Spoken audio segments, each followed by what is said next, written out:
everyone. So, just arrived. Mag-walking sana ako, kaya lang is umuulan. So, decided to go home. Tapos basang-basa ang sinina ko because of nagmotor lang kami. So, paikot-ikot na lang ako dito sa aking vegetable garden sa bonsai garden.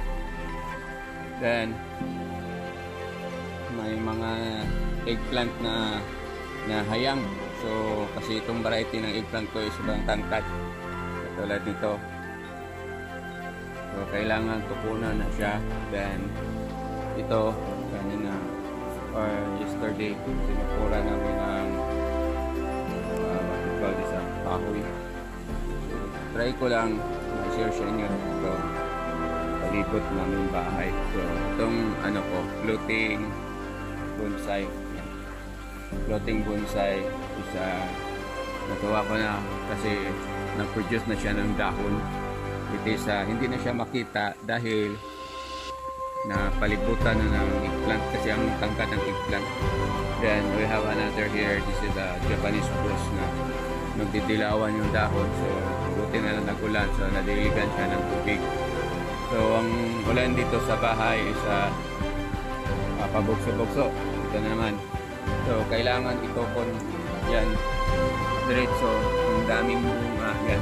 Dito 1, 2, 3, 4, 5, 6, 8 na bunga.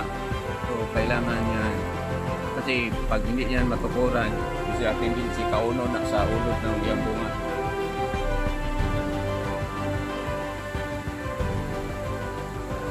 So kaya na-share ko ito sa iyo sa inyo, tapos is na isip ko mag-video na lang para may share tapos mapakita sa inyo na ang problema sa eggplant na ganitong variety pala is matumba siya kung maabutan ng malakas na ulan. So punta tayo sa likurang bahin sa bahay namin.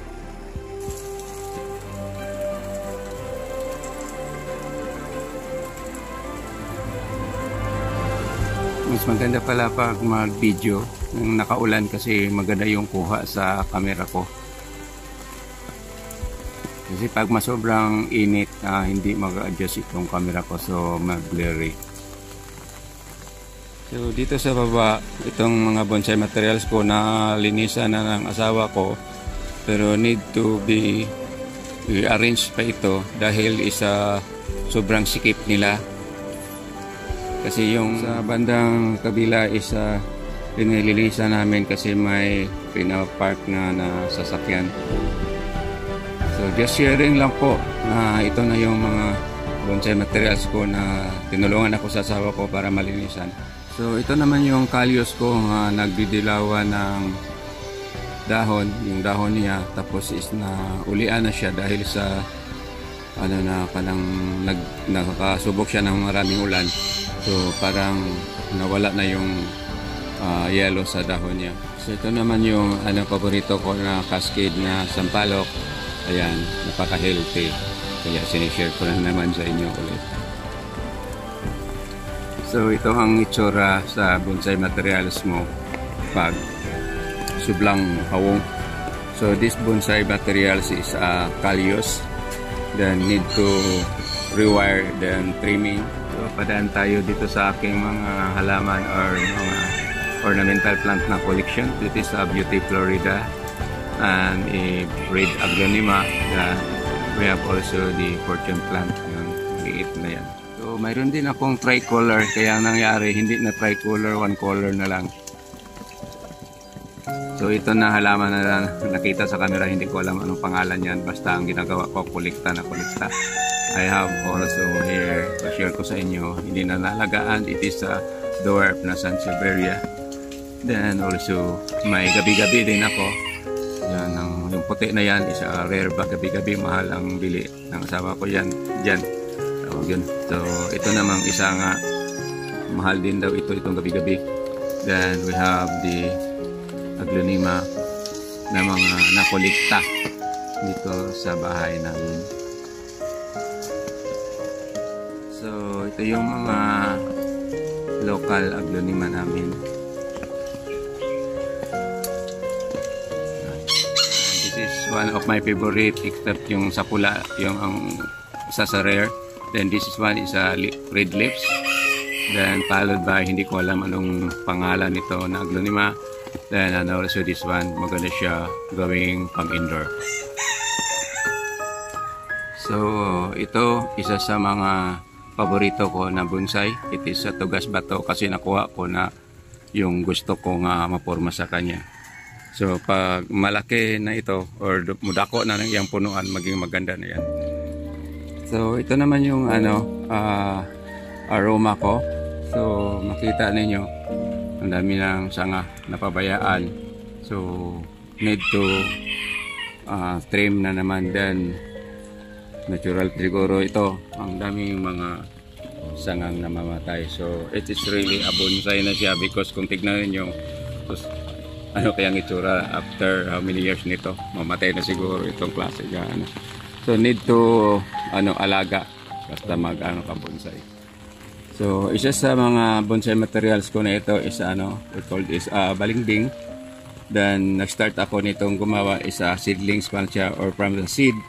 So yun ang itsura niya for how many years na pag-alaga ko. So yung form niya kasi dali man siya mabali, ang ginawa ko yung na lang, natural na lang niya kung para din ako mahirapan. So I have here is sampalok, may bunga na siya.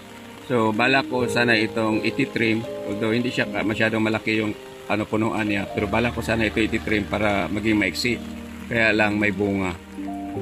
So nandito na ako sa bandang likuran sa bahay, at ayan na naman with ang daming bunga na tumama na sa ground.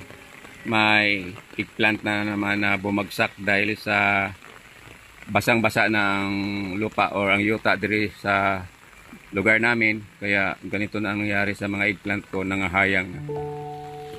So ito is my Podocarpus bonsai materials. Napa-ikis-ikis na nako or napa-sayaw-sayaw ko na, kaya lang dugay kay magtubo o ang tagal niyang maglumaki yung punuan niya. So ito naman ang red ficus, which is pinabayaan ko na lang yung ugat na nagdiretso sa ground, then galing siya sa pot. So nabiyak na yung pot. So ang gawin ko nito is I think it turn to literati someday. Pero kung hindi, ibang forma na naman ang gagawin ko dyan na red ficus. We have also another red ficus here, mga tangkad na sa palanggana. Then kinuunanan ko na siya mga dahon para gawin ko ito literati. So may maliit akong Podocarpus, hindi pa naglabas kasi dinilipulit ko ito, hindi pa naglabas yung mga dahon. So dito sa bahay ang dami kong mga bonsai materials, kaya lang kulang ako sa time, kaya nagkaganito ang itsura nila. So that one in the center, that is the Podocarpus. The other one is ficus. Then may bombil. Another naman Podocarpus dito.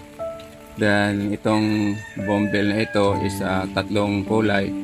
As you can see, isang puno lang yan. Iba-iba yung kulay. Dalawa na silang namumulaklak. Kaya lang yung pangatlo na hindi namumulaklak. So we have here the what we call acerola cherry.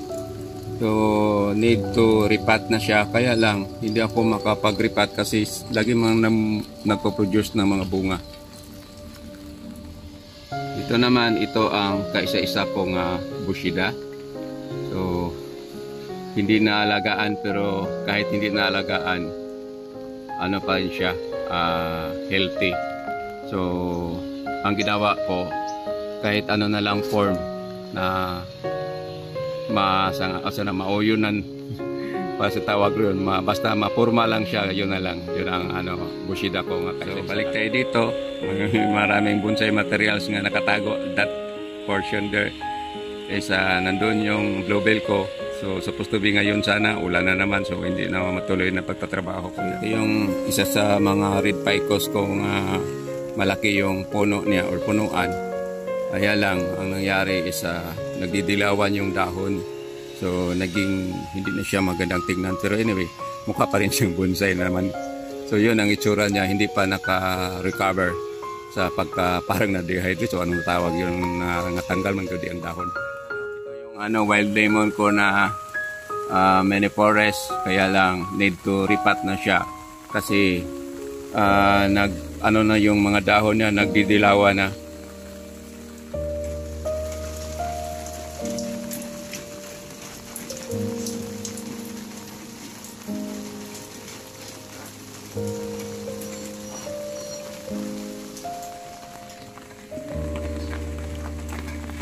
So ito yung ano ko, wild lemon. So nagdidilawan na yung dahon niya. Kaya ang ginawa ko, linagyan ko ng chicken manure sa ilalim or iti o manok. So hopefully mubalik siya sa pagkasigla itong aking wild lemon. So gwapo-gwapo rin po siya ng tawon. Yan, makita nyo. Yan ang itsura niya. Argao, Taiwan, many forest. So kailangan ng gupitan. Isa-isa ko nga Don Manuel, pero ayan na, need also gupitan din. Itong bonsai materials, until now hindi ko pa alam ang pangalan na ito.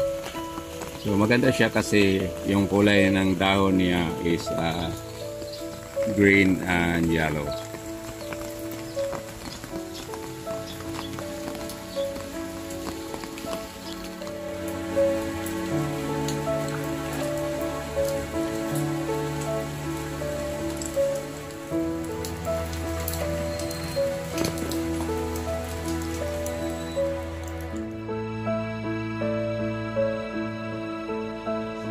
So just sharing lang po is na umihina na yung ulan. Ang ginawa ko, namount ko na lang yung camera para hindi mabasa. So kahit nabasa man ako, pero konti lang, patuloy pa rin ang aking pag-share about dito sa paligid ng aming lugar or sa aming tahanan or sa aming bahay about my vegetables and bonsai garden. So just sharing lang po regarding my eggplant na natumba at saka yung mga ibang bonsai materials ko dito na namamatay din tapos bigla mabuhay. So matutuwa na naman din tayo. So for this morning, ito lang ma-share ko sa inyo. Maulap or maulan dito sa aming lugar. Maraming salamat sa panonood. God bless you all. Have a nice morning ahead with you. Thank you for watching.